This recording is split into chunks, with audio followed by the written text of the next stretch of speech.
অনেকগুলো আপডেট রয়েছে, আপনারা সবাই কম বেশি জেনে গেছেন যে এবারের বিপিএল এ দলগুলোর সবচেয়ে বেশি নির্ভরতা ছিল শ্রীলঙ্কান এন্ড পাকিস্তানি ক্রিকেটারদের উপরে। শ্রীলঙ্কান প্রথম সারির ক্রিকেটারদেরকে আসলে আমরা খুব বেশি দেখছি না, তবে পাকিস্তান ন্যাশনাল টিমের এবং ন্যাশনাল টিমের আশপাশের যে ক্রিকেটাররা যারা বিভিন্ন দলের হয়ে খেলছে সেই ক্রিকেটারদের একটা বড় অংশ শ্রীলঙ্কার এগেনস্টে আগামী মাসে যে টি-20 সিরিজটা খেলবে পাকিস্তান সেই দলে অংশগ্রহণ করবে এবং সেখানটায় 7 জন পাকিস্তানি ক্রিকেটার যারা অন্তত 4টা ফ্র্যাঞ্চাইজির অংশ সেই ক্রিকেটারদেরকে দলভুক্ত করা হবে। এবং এই কারণে বাংলাদেশ প্রিমিয়ার লিগ বিপিএল এর 4টা দল 7 জন ক্রিকেটারকে হারাচ্ছে। বিপিএল তার ভ্যালু নিশ্চিতভাবেই হারাবে এবং এই 7 জন ক্রিকেটারের প্রপার রিপ্লেসমেন্ট আপনি আসলে কাকে দিয়ে করবেন সেটাও কিন্তু একটা বড় প্রশ্ন।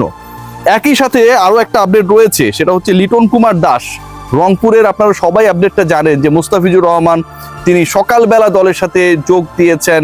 মুস্তাফিজ এবং শরীফুলকেও আমরা দাঁড়িয়ে থেকে গল্প করতে দেখেছি। সেই দলের গুরুত্বপূর্ণ সদস্য রংপুর রাইডার্সের লিটন কুমার দাসের আপডেটটা কি, তিনি এখন পর্যন্ত সিলেটে নেই। গতকালকে তিনি এয়ারপোর্টে গিয়েছিলেন, এয়ারক্রাফটে অলমোস্ট উঠে গিয়েছিলেন, তারপরে তিনি ফিরে গেছেন। বাংলাদেশ ন্যাশনাল টি-20 সাইডের ক্যাপ্টেন এই মুহূর্তে এখন পর্যন্ত এখানটায় নেই। কেন, তিনি কি খেলবেন, খেলছেন না, কি ঘটলো এমন যে এয়ারপোর্ট থেকে তাকে চলে যেতে হলো? এবং থার্ড পয়েন্ট যেটা, শরীফুল ইসলামের মাথায় আঘাত লেগেছে, এটা দিয়েই আলোচনাটা শুরু করতে চাই।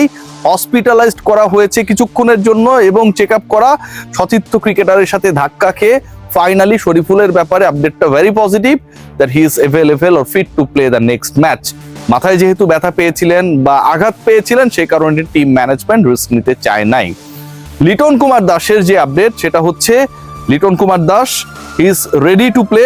গতকালকে এই খেলার জন্যই তিনি চলে এসেছিলেন এয়ারপোর্ট পর্যন্ত এবং শেষ পর্যন্ত লিটন কুমার দাসকে ফিরে যেতে হয়েছে। লিটনের আপনারা জানেন যে একটা টুকটুকে কন্যা সন্তান রয়েছে, প্রায় তারা সোশ্যাল মিডিয়ায় তিনি এবং তার স্ত্রী ছবি শেয়ার করে, সেটাতে আমরা সবাই লাভ এন্ড কেয়ার রিয়েক্ট দিই।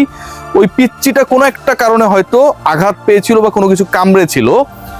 লিটন কুমার দাস যখন এয়ারপোর্টে তখন তিনি এই খবরটা জানতে পারেন, আমি যতটুকু দায়িত্বশীল জায়গা থেকে শুনেছি, এবং তারপরে তিনি ইনস্ট্যান্ট ফ্লাই না করে চলে যান। রংপুর রাইডার্স কর্তৃপক্ষ they were kind enough and helpful enough to allow Liton go back to his family. Very nice, আমি মনে করি ডেফিনেটলি এই ধরনের ব্যাপারগুলো দলগুলোর মধ্যে থাকা উচিত। এই যে নোয়াখালীর একজন মালিক রয়েছেন না, তিনি কিন্তু নোয়াখালীর লোক না, আবারও বলছি নোয়াখালীবাসী আমার বিরুদ্ধে মামলাটা করার আগে 3 বার ভাববেন। এই লোক গিয়ে যেমন বলে যে অমুককে ক্যাপ্টেন বানাবো না, অমুক জায়গায় 10 লাখ টাকা দিয়ে দিব, এই যে চাপাবাজিগুলো করেন, এরকমটা অন্তত রংপুর রাইডার্স না। Liton Kumar Das coming back on 7 or 7:30 tonight এবং তিনি দলের সাথে যুক্ত হবেন। আগামীকালের যে ম্যাচটা রয়েছে সেই ম্যাচে তিনি খেলবেন। 72 ঘন্টা এই ঠান্ডায় যদি বডিতে ময়েশ্চার ধরে রাখতে চান তাহলে লিলি হুইপশিয়া বডি ওয়াশ আপনাকে সেই আরামটা দিতে পারে, ময়েশ্চার ধরে রাখার সুবিধা দিতে পারে। অ্যাপ্লাই করতে পারেন এবং অ্যাপ্লাই করে ডেফিনেটলি আপনারা একটা পজিটিভ রেজাল্ট পাবেন, I am damn sure. What about those cricketers যারা 7 জন ক্রিকেটারের কথা আমি বলছি, 4টা ফ্র্যাঞ্চাইজিতে রয়েছে এবং 3 ম্যাচের টি-20 সিরিজ যেটা হবে, 15 সদস্যের পাকিস্তান দল ঘোষণা করা হয়েছে, সেই টি-20 সিরিজের ডাম্বুলার শুরুটা হবে এবং সেখানটায় 7 থেকে 11 জানুয়ারি পর্যন্ত এই খেলাটা হবে। 7 থেকে 11 জানুয়ারি যদি শুরু হয় তার মানে 3-4 তারিখের মধ্যেই ক্রিকেটারদেরকে ক্যাম্পে যোগ দিতে হবে। যখন থেকে জয়েন করবে তারপর থেকে অন্তত 13 তারিখ পর্যন্ত, বিপিএল যেহেতু 23 তারিখ পর্যন্ত চলবে, এই ক্রিকেটাররা থাকবে না।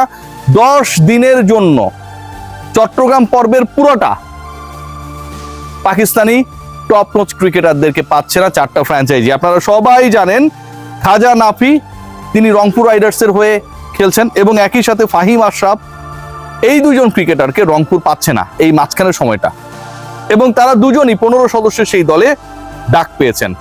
রাজশাহীর খেলা আপনারা যারা দেখেছেন, রাজশাহীর খেলা দেখে যাদের মানে কি বলবো স্বস্তি অস্বস্তি সবই কাজ করেছে। নাজমুল হোসেন তো অনবদ্য সেঞ্চুরি করেছিলেন, দলকে জিতিয়েছিলেন, সিলেটের 190 ক্রস করে গিয়েছিল, মুশফিকুর রহিমের দারুণ ব্যাটিং। সেই দলে রয়েছে সাহিব জাদা ফারহান এবং মোহাম্মদ নেওয়াজ। এই 2 জন ক্রিকেটারও স্বাভাবিকভাবেই যেহেতু 15 সদস্যের দলে রয়েছেন, ডাক পেয়েছেন সাহিবজাদা ফারহান এবং মোহাম্মদ নেওয়াজ।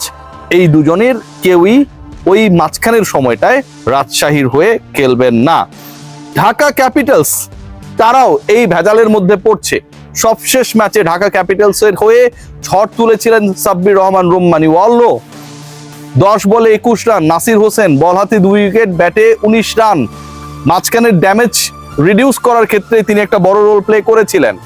ঢাকা তাদের প্রথম জয়টা তুলে নিয়েছে ডিসপাইট লুজিং দেয়ার অ্যাসিস্ট্যান্ট কোচ মাহবুব আলী জ্যাকি ফরএভার। এই মাঠেই সেই ঢাকার দলের যারা রয়েছেন উসমান খান এবং সালমান মির্জা, এই দুইজন ক্রিকেটারকে ফাইনালি ঢাকাও হারাতে যাচ্ছে। সো এটা তাদের জন্য একটা বড় সেটব্যাক। এবং সাইম আয়ুব সিলেটের হয়ে খেলছেন।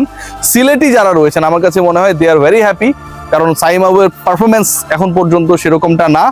পাকিস্তান দলে তাকে ডাকা হয়েছে, তিনিও চলে যাচ্ছেন। সো এই যে নামগুলো বললাম, এই ক্রিকেটাররা যখন চলে যাচ্ছেন ঠিক তখন বিগ ব্যাশে এই মুহূর্তে যেই পাকিস্তানি ক্রিকেটাররা খেলছেন, শ্রীলঙ্কার বিপক্ষে পাকিস্তান ডাম্বুলায় যে সিরিজটা খেলবে সেই সিরিজের দলে ওই ক্রিকেটারদেরকে ডাকে না। মানে বিপিএলটাকে তারা কতটা ছোট করে দেখে, বিপিএল কে কতটা ছোট করে দেখে যে বিপিএল এ থাকা 7 ক্রিকেটারকে ডেকেছে।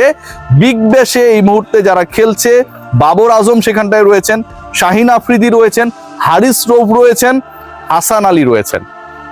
এই 4 জনের কাউকেই 15 সদস্যের দলে রাখা হয় না। এর মানে এটা না যে তারা ওই 15 সদস্যের স্কোয়াডে থাকার যোগ্য না। ডেফিনেটলি তারা থাকার যোগ্য, কিন্তু তাদেরকে রাখা হয়নি কারণ পাকিস্তান ক্রিকেট বোর্ড পিসিবি মনে করছে Big Bash is competitive enough. সেখানটায় তারা যদি খেলেন ওয়ার্ল্ড কাপের প্রিপারেশনটা প্রপারলি তারা সেখান থেকেই নিতে পারবেন। শ্রীলঙ্কার বিপক্ষে যে 7 ক্রিকেটারকে ডাকা হয়েছে, আমার কাছে মনে হয় যে বিপিএল কে কেন্দ্র করে এমনিতেই অনেক নেগেটিভিটিস কাজ করছে।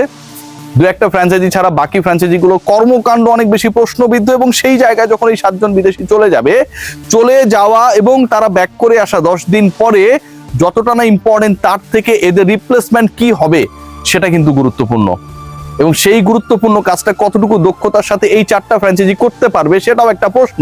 রংপুরের ডেরায় অনেক ক্রিকেটার রয়েছে, তারা ফুল টাইম খেলবে, আপনি রিপ্লেস করতেই পারবেন, কিন্তু what about the other teams? Sylhet already struggling with the বিদেশি, এবং একই সাথে বাকি যে দলগুলোর কথা আমি বললাম, ঢাকা এবং রাজশাহী, তাদের পুরো সেট আপে একটা বড় ধরনের পরিবর্তন আসবে। So from here it's a big setback for all 4 teams যারা এই 7 জন ক্রিকেটারকে দলে নিয়েছে। 3টা দলে 2জন করে, সিলেটে শুধুমাত্র সাইম আয়ুব। এবং একই সাথে good news is that Liton Kumar Das দলের সাথে এই মুহূর্তে না থাকলেও he is going to be the part of the side. Rangpur Riders they are eagerly waiting for Liton Kumar Das. এবং শরীফুল ইসলাম যে চোটটা পেয়েছিলেন সেটা আসলে এখন পর্যন্ত জানা গেছে মেজর কিছু না, তিনি পরের ম্যাচটা খেলবেন। সবাই ভালো থাকবেন, টেক গ্রেট কেয়ার, এবং বডিতে ময়েশ্চার ধরে রাখার জন্য লিলি হুইপশিয়া ময়েশ্চারাইজার বডি ওয়াশ ব্যবহার করবেন। Take care.